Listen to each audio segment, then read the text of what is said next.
Assalamualaikum warahmatullahi wabarakatuh. Selamat pagi anak-anakku semua. Semoga kalian sehat selalu ya. Baiklah, pertemuan ketiga kemarin kita sudah membahas tentang pasal-pasal yang berkaitan dengan hak warga negara. Nah, kali ini silakan kalian buka buku paketnya di halaman 9. Di sini ada makna kewajiban warga negara. Menurut Profesor Dr. Notonegoro, kewajiban adalah beban untuk memberikan sesuatu yang semestinya diberikan secara terus-menerus oleh pihak manapun, yang pada prinsipnya dapat dituntut secara paksa oleh pihak yang berkepentingan. Nah, jadi kewajiban itu sifatnya adalah memaksa. Kemudian dibuat oleh orang yang berkepentingan, yaitu di sini maksudnya adalah negara atau pemerintah. Sekarang Bapak mau tanya ke kalian, sebenarnya apa sih? Duluan mana sih hak sama kewajiban? Contoh kecilnya, ketika kalian bekerja di sebuah perusahaan atau di pabrik, kamu dapat gaji dulu atau kamu kerja dulu?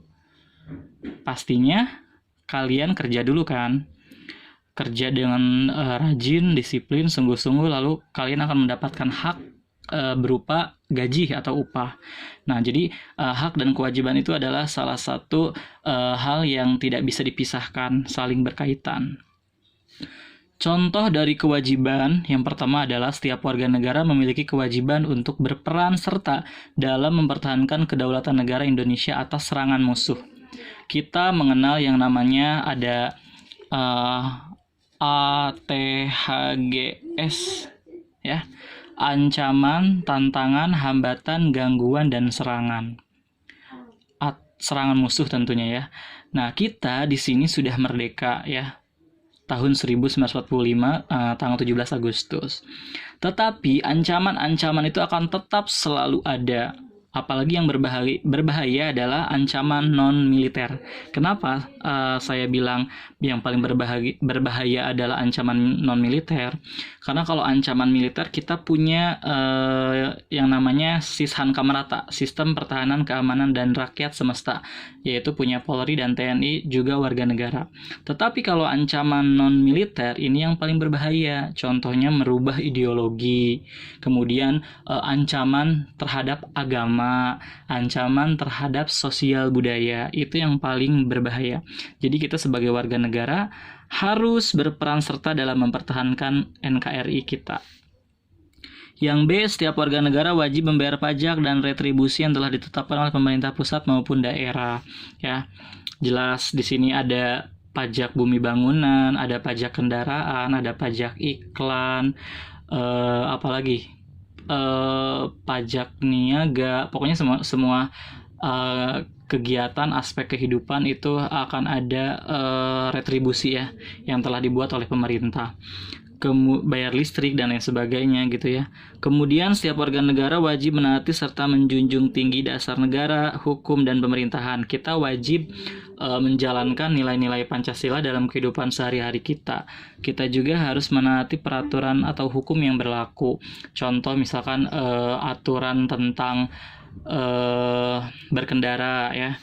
Misalkan aturan lalu lintas, kita harus patuh dan tunduk terhadap aturan yang telah dibuat. Tidak boleh kebut-kebutan di jalan, kemudian kita tidak boleh menerobos lampu merah, kemudian kita harus menggunakan helm, harus bawa STNK maupun SIM gitu ya, sebagai bukti bahwa kita menjadi warga negara yang baik. Kemudian, setiap warga negara berhak berkewajiban taat tunduk dan patuh terhadap segala hukum yang berlaku di wilayah negara Indonesia. Kita harus patuh apapun yang dibuat oleh pemerintah. Sekarang kita lagi musimnya COVID. Kita diwajibkan untuk memakai masker, menggunakan protokol kesehatan. Nah, apa salahnya sih kita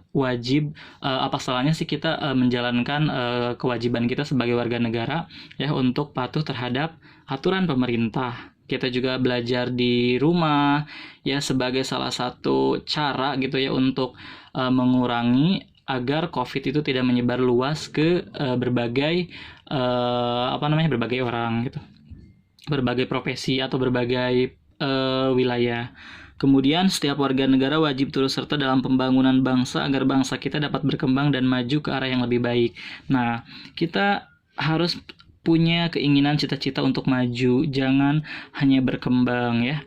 Kalau berkembang itu kan bisa jadi kembang itu gugur, rontok gitu kan. Tapi kalau misalnya kita menjadi negara maju, ya negara kita yang akan lebih dikenal lagi oleh masyarakat luas atau masyarakat internasional. Jadi sebagai pemuda kita harus semangat gitu ya dalam merubah negara kita menjadi negara yang lebih baik lagi.